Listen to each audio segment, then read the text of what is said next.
and I'm not just sort of tooting my own banana. Just made that up. I don't know.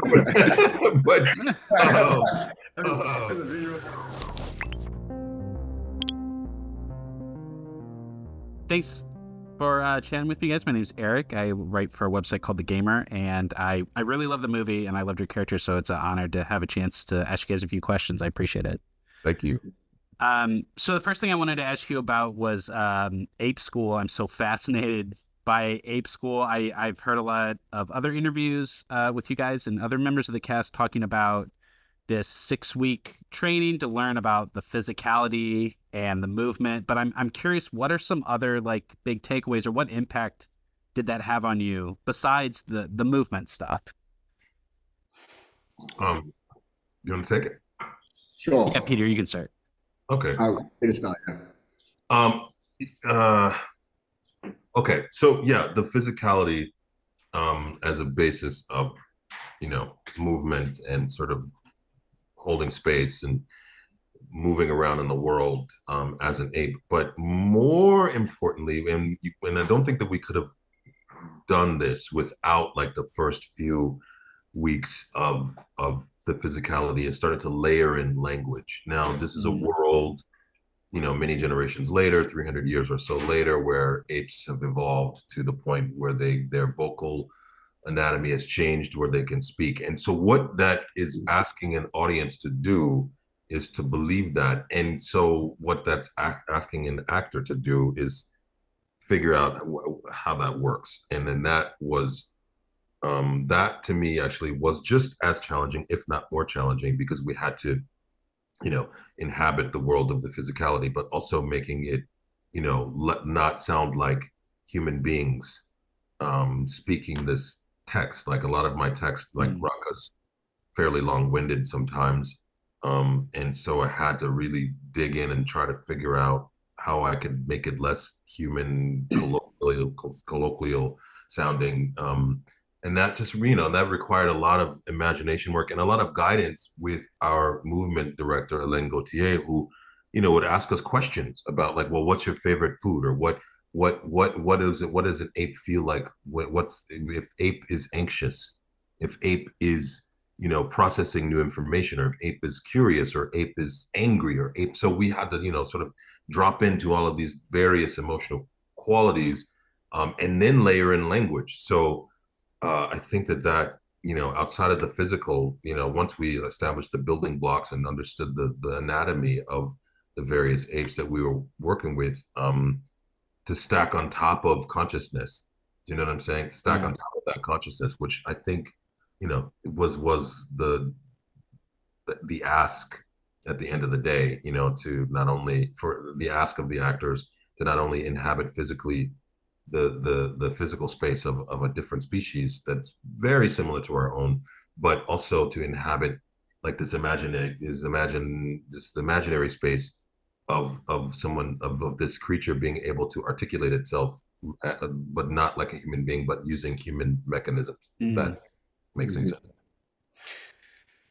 Yeah, the language piece was, I think, much bigger for Peter. Sylva is a creature of very few words. He's very stoic, and so it's all in the physicality. And the thing that I found was the biggest takeaway from Ape School was actually the improvisation as a collective, is getting to know who I am in conjunction to the other characters, and how do I create the power exchange or the hierarchy dynamic when I don't take up as much physical space as Sylva would. And so what are the qualities that I'm needing to access within myself in order to be able to elicit the same effects of domination within the other cast and within the other actors. So the improvisation play, where we would really get to kind of like spend long periods of time just in the characters, kind of bouncing off of each other and interacting with each other, and seeing, oh, in this I feel, and then just responding, and kind of this kind of iterative process of learning how we respond to each other, that created like almost like a physiological shorthand where we didn't need to overthink it. Like in the scene, when you set up the scene, the camera's going in place, it's kind of like, oh, I know what I would naturally, where I would position myself in this room. And so when it comes to blocking and finding like the kind of architecture of the scene on the day, there was certain things that are top down informed in terms of the sets and Wes's vision of it. But a lot of it we did get to find of like what naturally feels like where these characters would want to be. And because of all that play, we were able to find that very naturally. Mm. That's interesting. I was going to ask about that too, because I know, for some projects, you might not meet the other cast members or your scene partners until you show up. But this was an opportunity for, I'm sure you weren't all together for the whole 6 weeks, but did that made a big difference being able to spend time together and form some bonds before actually shooting? For sure. Absolutely. Yeah. And we were mostly together, I Most, think. yeah. Yeah. Mm. Kevin Durant joined the latest, but for the most part, it was all of us the whole time. So, Peter, I want to ask about Raka. He plays such an important role in this movie, and I kind of think of him as this bridge between humans and apes, and this bridge between the present and the past, but also for the audience, a bridge back to this previous trilogy. And I'm just curious, in creating this character, did you think about what his role was in the story? Did that play a factor for you?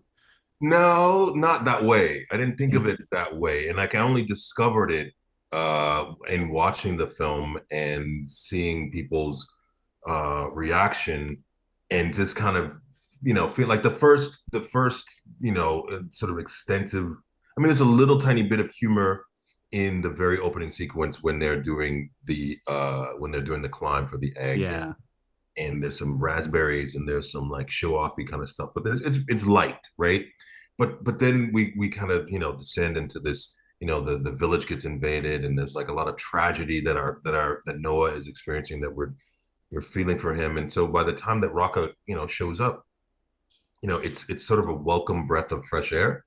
And I think yeah. that unlike I don't I dare say, and I'm not just sort of tooting my own banana. Mm. Just made that up. I don't know. But That's uh, a visual. My man. sorry, you're welcome.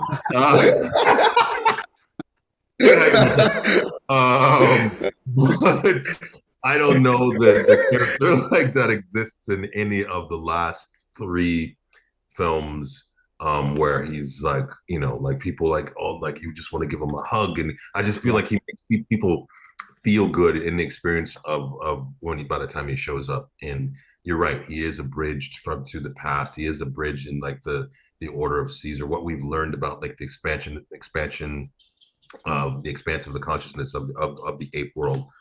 And he's a little cuckoo too. So I Sure. mean, he's like spends a lot of time by himself, and he spends a lot of time trying to figure things out. Like trying to unearth literally like the past. So I think that we are able to identify with him, and it's just sort of a unique. He comes into the film. It's such a necessary and a unique, and he's got such a unique voice, um, that's unlike any other voice in the Yeah. film or even in the franchise. I mean, you could probably say Maurice has Mm. elements of that, but he is different, and I think that he's a welcome different. So, yeah, full stop. In Eka, for Silva is such a terrifying figure, and I think he sort of represents the power and the physicality, this quality that apes have that humans don't, and sort of our fear of that potential for violence that they have. And I'm wondering about your process in sort of embodying such a violent character. Yeah. Silva, I see each of these characters in this film as a representation of these different archetypes that make up the human consciousness. And so Mm. I think that the reason why there's such resonance with Raka's character is because we all see ourselves, our idealism, our hope of peace and of unity and this kind of ideal world that we all know is possible. Raka represents that. Silva, on the other hand, represents that part of us that is willing to die and to kill and destroy for what they believe in. And we're seeing it in the world today of this. I think of it as kind of like the violent destroyer or the dominating controller. It's this part of us of like, if somebody threatens my children or my family, then that part comes online. And I think the fear that we have of that is it's actually the fear of that part within ourselves, of knowing what it is truly if we let that piece out, what it's capable of. And and so it was a stretch to embody that. It's a quite an uncomfortable place.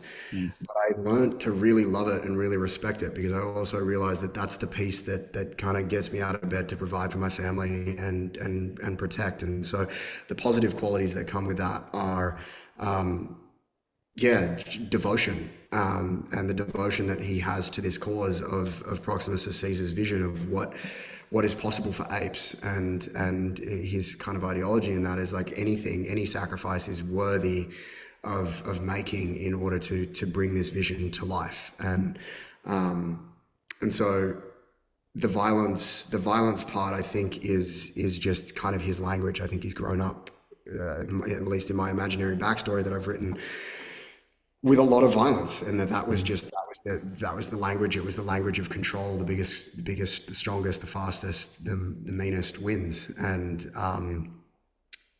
I think, yeah, we all have that part in us. So Yeah.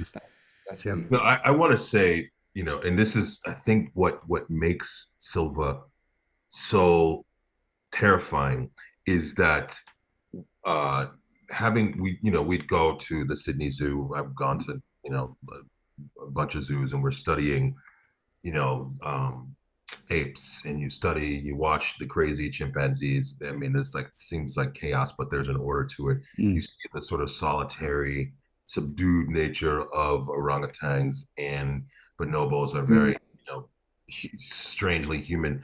But gorillas, especially silverback gorillas, the power that the males have, that and you watch. So we went to this zoo in Sydney, and I think I was wearing like a hoodie and some, like, I just looked maybe bigger than, whatever. And I kind of was watching this adolescent silverback gorilla, and the power, and he's just like picking up tiny little grains with these giant hands. He's just picking up tiny little grains, and he's just eating. And I stepped forward to try to get a clearer sense of what he was eating, and he just stopped and looked at me, and I've never felt so insignificant and small I in remember that life. moment.